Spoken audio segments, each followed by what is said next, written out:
There are around 1 to 1.5 million tiny filters in our kidneys. These are called nephrons. These filters clean the blood and produce urine. Now the question is, if you drink 2 to 3 liters of water daily, meaning you put that much water into your body, then the same amount should come out in the form of urine.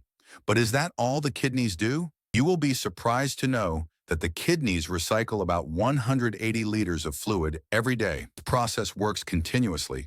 The kidneys recycle the proteins, nutrients, hormones, and 99% of the water present in your body. Filters present in the kidneys, the nephrons, have sensors that help keep your body hydrated. This means they retain as much water as the body needs and expel the rest. They balance blood pressure, convert vitamin D into its active form, and remove toxins and drugs from the body. In simple terms, any poisonous substance present in the body is removed by the kidneys. I believe that if everyone understood how much work these tiny filters do inside the body, no one would ever think of putting anything harmful into their body that could damage them. As a person ages, the number of nephrons in the body gradually decreases. In kidney failure, the number of nephrons is reduced to less than half, and they lose their ability to filter properly. In diabetic nephropathy, sugar reacts with the proteins and protein structures present in the nephrons.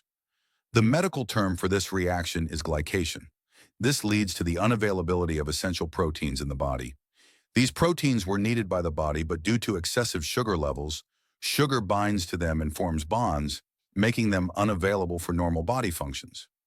As a result of this reaction, advanced glycation end products, AGEs, are formed, which damage the nephrons and make these filters ineffective. The nephrons lose their strength, which leads to renal failure. Due to kidney failure, the proteins that should have stayed in the body are no longer recycled and start leaking out through urine. The presence of protein in urine is an important indicator used to assess kidney function and filtration rate. Based on this indicator, doctors diagnose renal damage. Now, because of protein loss, the body starts retaining water, becomes puffy, and swelling occurs. This can happen in multiple parts of the body, and sometimes the entire body fills with fluid. These signs usually take around 10 years to appear. However, one sign that appears much earlier than kidney failure is frequent urination at night. If you regularly wake up every night to urinate and cannot control urine throughout the night, it indicates that your kidneys are not functioning normally. This problem is also seen in patients with diabetes. In both cases, there is a strong similarity. The symptoms of diabetes also usually take about 10 years to appear. That is why kidney problems and diabetes often progress together. Diabetes damages 4 types of body tissues: kidneys, eyes, nervous system, and arteries, blood vessels. You only need to manage nocturia, and both kidney disease and diabetes will start getting managed together. Nocturia can be treated very easily if you balance your blood sugar levels and reduce sugar intake. We need to understand the hidden sugar present in our daily foods. Carbohydrates like bread, pasta, cereal, samosas, pakoras, and jalebi are mountains of sugar. They contain very high amounts of carbohydrates, which convert into sugar once inside the body. Diabetic associations often talk about managing diabetes. If blood sugar rises, take insulin. If there is fluid retention, take diuretics. Manage high cholesterol with statins. Manage high blood pressure with medicines. The problem is that merely managing high blood sugar shifts it from one place to another. It moves from the blood into the cells, damages the endothelium, causes organ failure, goes to the liver and converts into fat. You are only managing it, not eliminating it. What you actually need to do is control sugar intake in your diet, follow a ketogenic diet plan, and practice intermittent fasting. You need to run your body on ketone bodies instead of sugar. You need to fast.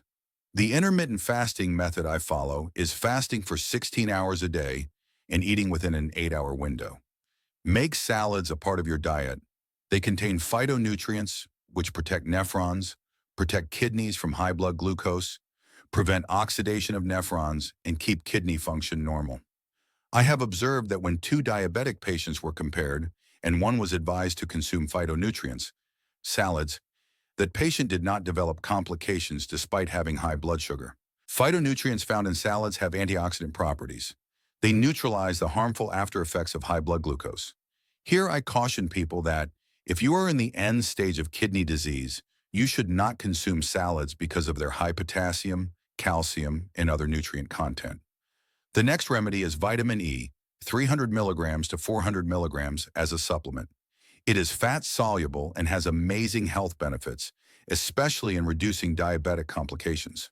It reduces glycation effects, lowers oxidative stress, protects cells, and helps manage diabetic retinopathy. Take care of yourself.